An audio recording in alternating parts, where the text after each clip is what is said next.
Ni vibaya sana tena sana kwa mtu mzima ambaye you are stupid. Mtu mzima ambaye hajui. Una miaka 70, miaka 80 lakini hujui. Na kwa nini hujui? Kwa sababu hukujishughulisha kujua. Sasa hujui. Hakuna kitu kibaya kuwa babu wajukuu zako wamekuuliza swali alafu waambie sijui.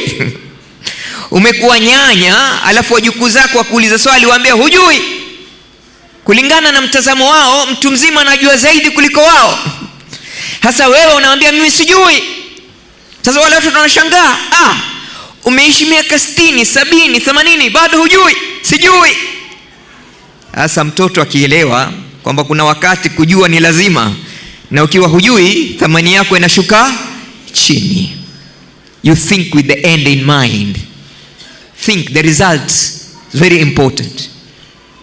Alafu ni umekuwa mtu mzima hujui, kisha umekuwa na maradhi ya kila aina, kwa sababu usipojua unafanya mambo ambayo yanakufanya unaungua na kila aina ya mitihani ya maisha, kwa sababu hujui.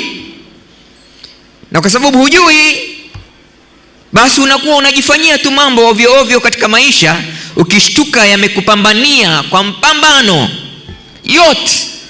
Maradhi ya kiuchumi, hauna ndururu mfukoni. Maradhi ya moyo, Mwenyezi Mungu Subhanahu wa Ta'ala amekuwa mbali na wewe.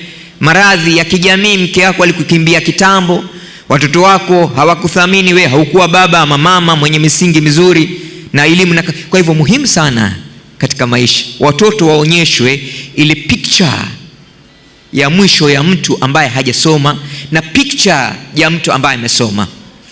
Wanasema what the mind can conceive, the heart will believe and you will achieve. Kile ambacho akili inaweza kukiona, moyo hukikubali. Na moyo ukikubali, kiwiliwili hukifanya bila khiari.